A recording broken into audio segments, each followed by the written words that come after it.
Hello, you're tuned into PE with Coach Matt. This is a show about the basics of exercise. This show will hope to help you get motivated to get moving, but also be smart about what you're choosing to do. I've got a lot of really good information to share with you today. I want to talk about my balanced body system and the level 5 exercises today. And I also want to talk about body composition, a hot topic that I know a lot of people are concerned about, and I want to give you my perspective on this. PE with Coach Matt is now seeking underwriters. If you're somebody who is enjoying this content and you would like to contribute to my ability to produce even higher quality episodes, then I would love to connect with you, especially if you are involved with a local business in the Mid-Coast Maine region. What we can do for you is give you a 10-second shout out at the beginning and the end of the episode. This show is all about helping the community and disseminating information around health and wellness and physical activity. So if you are concerned about these things, then we can connect and work together on this. All right, so let's talk about body composition. So I have a take on this that may be controversial, but really what I'm looking to do in our culture where you could say that we're struggling around this. Our health outcomes as a country are not very impressive. A lot of people are struggling to see the purpose behind exercise and are struggling to find the motivation to incorporate fitness into their lifestyle. It's my sense that in our culture, our perception of what a healthy body should look like, it may be a little bit off. I think one of the biggest things to keep in mind is the role that genetics play in our body type. A common model that is used to define body types has it that there are 3 types: ectomorphs, mesomorphs, and endomorphs. You have people who are thick-bodied people, you have people who tend to be more muscular, and you have other people that tend to be long, taller-bodied people. This way of looking at body types is an overgeneralization. No one individual is strictly in one category or the other. But I think this model can be used to understand and appreciate the genetic variation that we can have. I want to talk about 2 athletes that you may know. Serena Williams, perhaps one of the greatest tennis players of all time, and Julian Edelman, star wide receiver for the New England Patriots. So, by some measures, one of the most common ways that we measure body type is by body mass index. It's basically a height to weight ratio. A lot of decisions made to determine whether or not people are healthy are determined by the body mass index. This is not a very strong and not a very accurate way to measure health, because if you take my 2 athletes in this example, they would be rated as overweight, if not even obese. We need to have a more precise way to measure whether or not we are healthy. Maybe a more appropriate way, a more accurate way to measure body composition is with body fat percentage. You can get this number by taking a 5 or 7 site skin fold assessment. I don't know if you've ever seen those skin fold calipers where they take a measure of the girth of your skin folds. There's another even more accurate way to measure your body fat percentage or your body composition, and that is with the water submersion, water displacement method, where you are submerged in water and it gives you a very accurate reading of how much fat mass you have versus lean mass. Lean mass is muscle and bone and organs.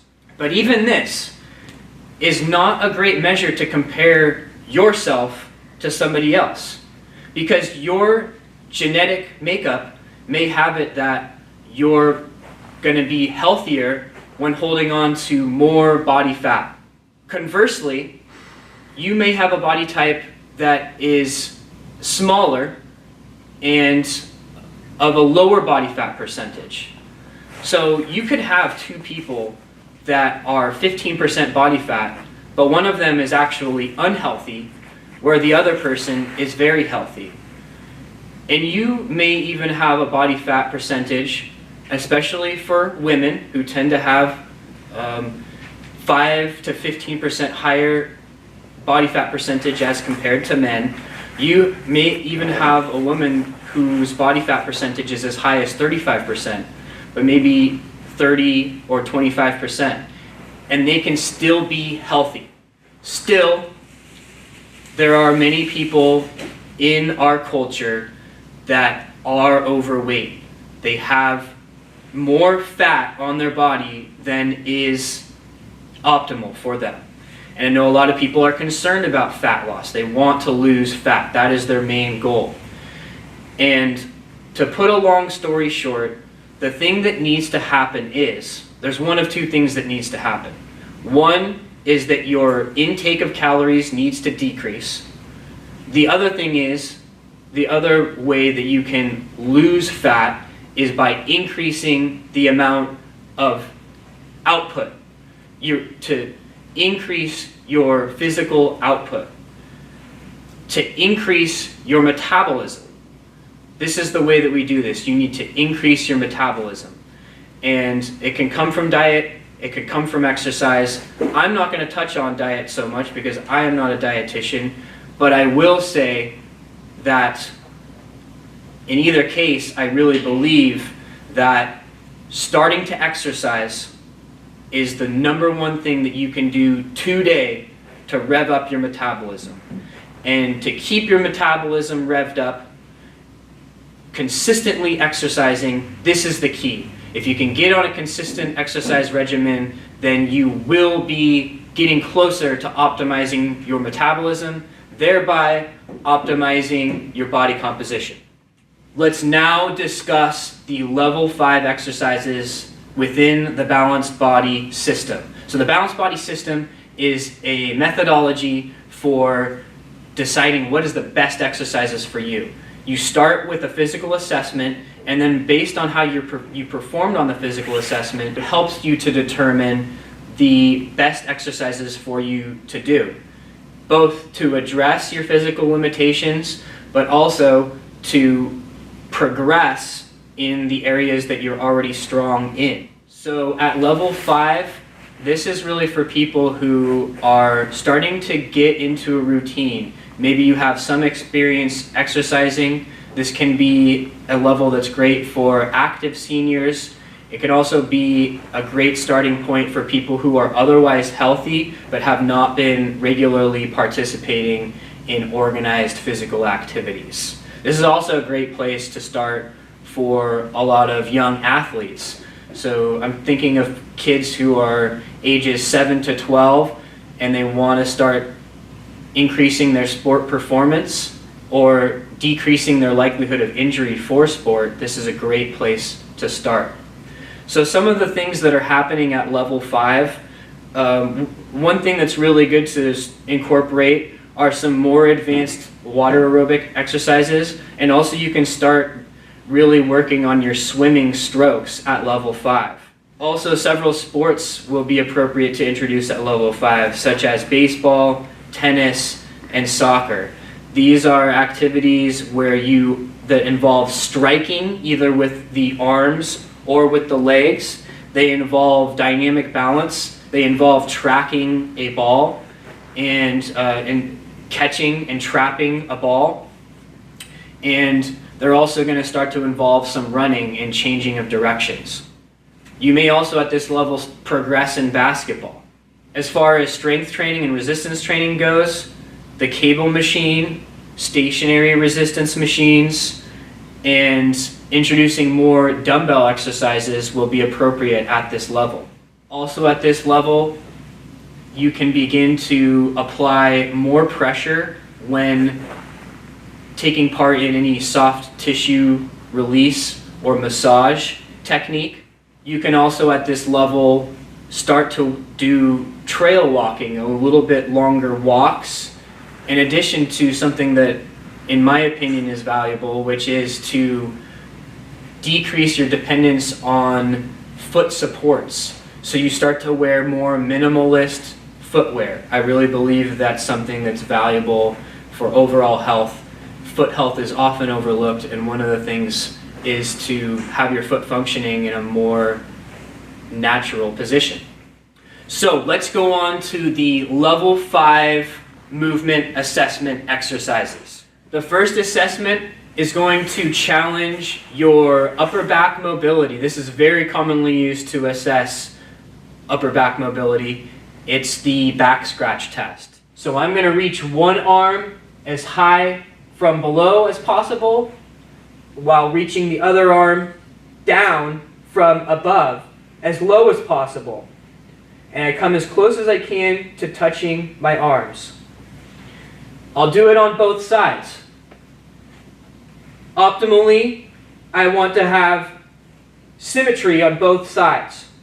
As you can probably see, I do not have symmetry on both sides. I'm much tighter on my dominant side when my dominant side is down. But if you observe a difference, then it's something worth working on to try to get symmetrical in your shoulder mobility on both sides. Another thing that we like to test at level 5 is your ability to just get up and down off of the ground. We're looking to see if you can do this not only in a time efficiency sense, but also we're looking at your body mechanics at various points, and are you loading your joints appropriately. So I'm going to start flat on my back, and there's just several steps that you'll take. The next thing I'm going to do is go onto my side. So let's see if I can roll onto my side and extend through the shoulders. From here, I'm going to come up into a prone position. Next, I'm going to get one leg forward, and then I'm going to be in an upright position. From here, I'm going to stand up, and I can use assistance with my hands into my thighs in order to get up. Because probably the most challenging part of this test is, can we get up while keeping an appropriate knee angle? I don't want the knee to collapse in like this. That will load the knee in an inappropriate way, in a dangerous way.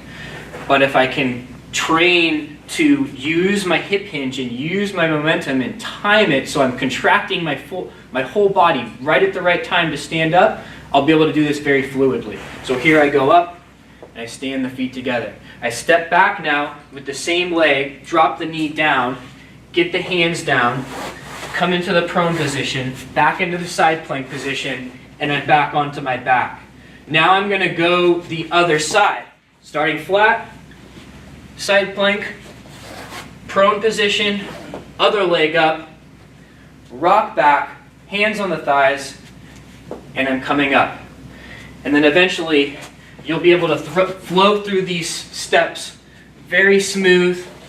And what you would do is see how many step-ups you can do, how many get-ups and get-downs you can do in 30 seconds. The next test, the push-up to mid-thigh height. So I have a box, mid-thigh height for me. Now push-ups are pretty tough because I have to maintain proper body alignment through my head, through my spine, through my hips, all the way down to the feet. I'm going to stay in a neutral position all the way through. Meanwhile, I want my shoulders to be tracking in a really strong position. So I don't want to round and shrug the shoulders like is common to do for push-ups. I have to keep the shoulders back and down. So I place the hands on the outside of the box. I set the feet with the heels up, the ball of the foot down, at just the right level so that I can maintain my shoulder mechanics.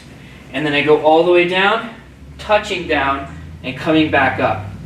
And see if I can hold myself stable while going through this range of motion. Okay, the next test is the body weight squat. So I'm going to see if I can squat down to the point where the crease of my hip goes below my knee while maintaining proper body mechanics. And what I mean by that is that I do not lose my neutral spine, I do not round my spine, and I do not have my knees collapsing in, and also I do not have my heels lifting off the ground. So, in order to do this, you can think of it in 3 parts. The first is standing tall with your feet down slightly wider than hip width, and feel the heels down. The second thing I want to do is a hip hinge, and I'm going to reach my arms out as I go into the hip hinge. So I shift my hips back, I keep my knees back, the shoulders come forward, and the arms can reach out for counterbalance. And finally here, in order to go this rest of the distance, I have to bend my knee. I'm going to bend the knee and drop down. And you can see the angle of my knee not collapsing in. They're actually rotating outward a little bit. Now, one of the biggest limitations on squats that people have is actually the tightness of their ankles.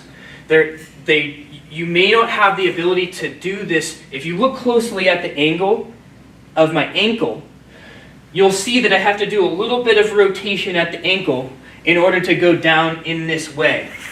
And I would say that 3 out of 4 people who have difficulty squatting or have pain when they squat, and usually it's expressed in your knee, it's actually due to tightness in the ankle.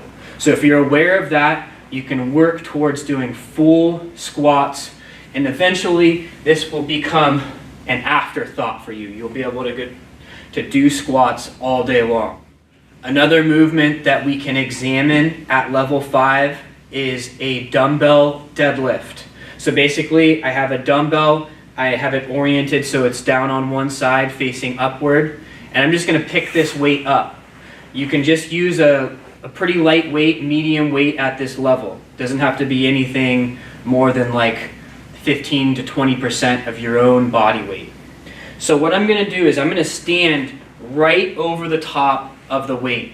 And this is something that's important even in any situation when you're picking a weight up. You want to get your center of gravity as close to the weight as you possibly can in order to keep it safe. So I'll stand right over the top of the weight, and then I'm going to show you from this angle how I'm going to do a hip hinge. Very similar to what I did on the squat, but now I don't need to bend my knee as much in order to be in a position of strength in order to pick this weight up. Now, the common fault on a deadlift motion is the rounding of the spine. So I have to think about even arching the back, but certainly I'm going to keep the shoulders pushed down. In fact, the kind of contraction that you want with your upper body is to push like you're pushing down into the ground, which flexes your pecs on the front and your lats in the back, and that really keeps your musculature stable around your spine, and it will keep this exercise very safe for you. In addition to the contraction of the upper back, you also want to brace the abdominals as tight as you can. So I go down into my hip hinge, I'm ready to lift this thing, and I stand it all the way up and I squeeze my hips at the top. Then I re-hinge the hips, I touch it down, and I can repeat the exercise. From here, look how I first hinge the hips. I keep the knees back, and then I drop it down. In this tempo here, where I'm controlling at both ends of the motion, that's what I'm looking to do. Okay, so at level 5, you're going to begin running. Even if it's just a little bit of a trot, you're going to be able to break into a run at level 5. So I want to talk about some considerations for body mechanics and really running efficiently to try to keep it as safe as possible. And when you're running, it's really your lower legs and your knees, maybe your hips, that are vulnerable to injury when running. So I want to talk about how to line yourself up to be as safe as possible on this. First, if you look at the arm mechanics that you want to have when you're running, you're thinking about rotating from the shoulder. So you're not going to have much elbow bending. The change of your angle at the elbow will not change much. Probably going to start at about a 90-degree bend. And then from there, I'm going to rotate at the shoulders. And you can see how I'm keeping the center of my arm in line with the center of my body. Commonly, people will have the arms rotating out in front of them, which will be pulling you into a less than optimal upper body position. with your spine. So I want to be back here and the head is back. And now I'm going to show you as I'm running the sort of stride length that I want. I have to find the optimum stride length, not too large of a stride length, not too narrow either. And then lastly, considering what part of the foot is striking the ground. So if you're just going for a light jog, you will have just the heel contacting the ground. You'll heel strike, ball of the foot, and then the toes will push you off. But if you're looking to progress in running beyond level 5, you want to start to have less dependence on the heel strike and more dependence on the ball of the foot. So let's see how it looks.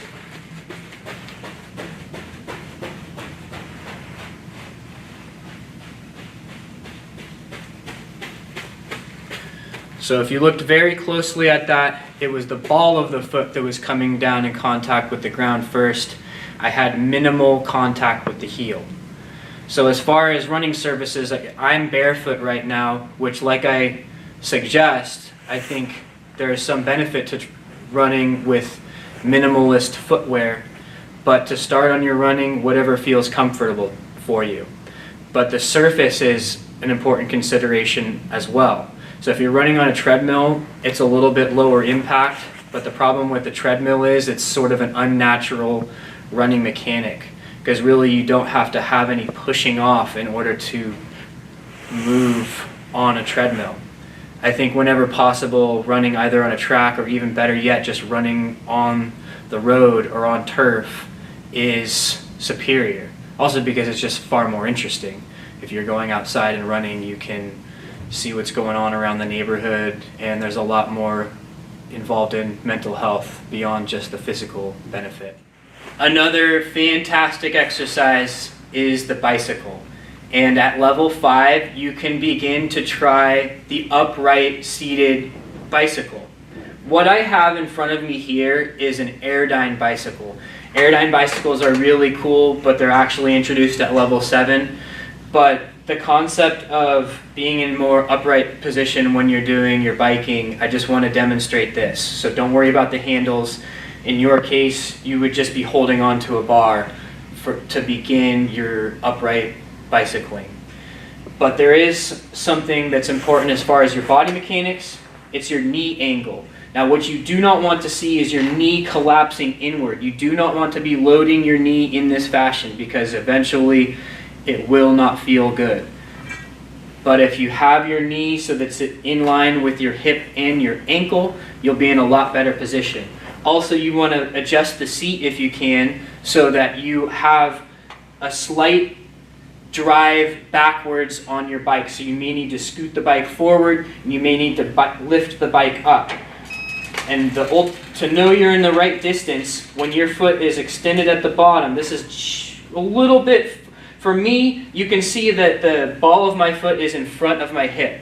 I would want it to be behind the hip slightly. But as far as the distance, this is about right, because you can see I have about a 15-degree bend in my knee. That's what I'm looking for to be in the right position on the bicycle. So for your test, you're just going to do a 4-minute bike and see how far you can go on that. But as you progress, you can do it one of two ways. You can stay around 4 minutes or a shorter duration and try to work on your speed, or you can work to increase your distance or the time that you're biking. And I would do this in an incremental fashion. So if you do 4 minutes for your test, the next time try to do a 6-minute bike, then you can do an 8-minute bike, and you can progress gradually in this fashion. So that concludes the movement assessment for level 5. And now I want to show you some additional movements that you can do that would be appropriate at this level. So if you, for the most part, were able to do all of those movements in the assessment for level 5, then you can be pretty confident that these movements will also be appropriate for you.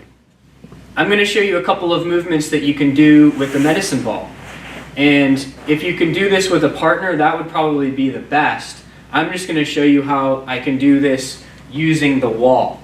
There are two basic movements that I can do with this medicine ball. that actually apply quite well to a lot of the other sporting activities that are appropriate beginning at level 5.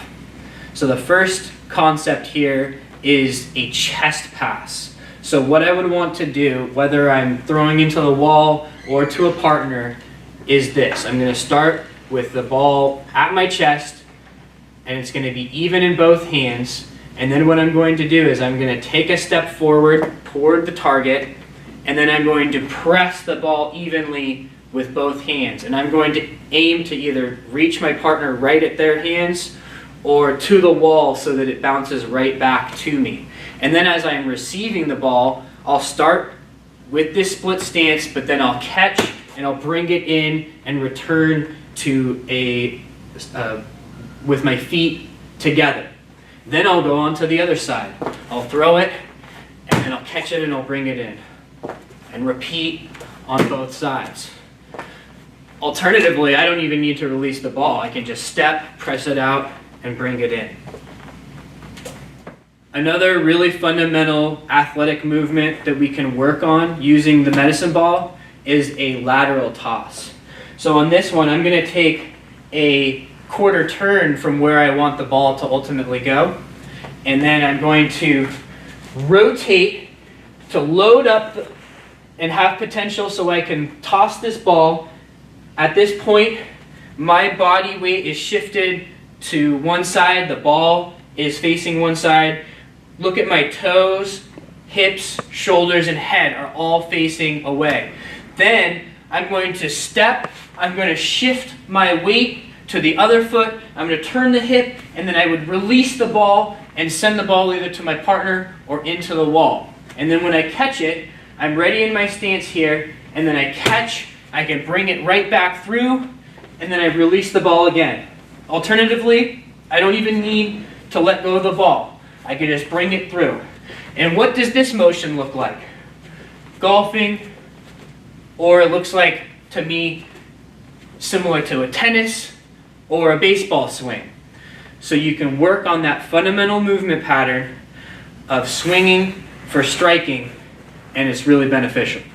Another really important exercise that you can do at level 5 is a bent over dumbbell row with 2 arms.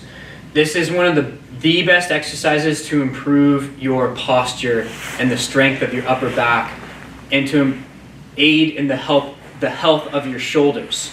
So I'll step my feet together, and then I'm going to do a hip hinge. Hinge at the waist. Notice that my knees stay back, my hips go back, but my shoulder and head come forward. A common fault here, even in this position, is to round and shrug the shoulders. I instead want to arch the back. I want to tuck the chin. I want to roll the shoulders back and down. Now from here, I'm going to hold this position as I pull the weights up right along my side and then release them back down. Pull and release, pull and release, pausing at both ends of the motion. And I really feel this one in my lats, and that's why it's such a great exercise. We got to strengthen our lats, which will really improve our posture. Another movement that's essential to work on at level 5 is to continue to improve your ability to climb stairs or do step-ups. So at this level, you're going to be working at a height where you're stepping to mid-shin level. So for me, it's about 12 inches here, and this is the step-by-step process for doing a really efficient step-up. First, I'm standing tall. Second, I lift my foot up and I place the heel down on the box.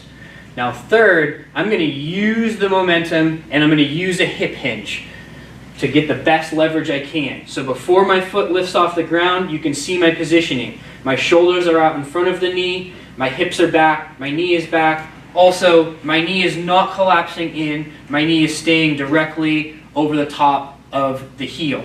And then from here, I'm going to stand up tall on the box. On the way down, I want to do a hip hinge, so I keep that knee in the right position, and then I step down off of the box. I'll repeat on the other side, and I'll do a couple full-time speeds so you can see how I leverage the momentum.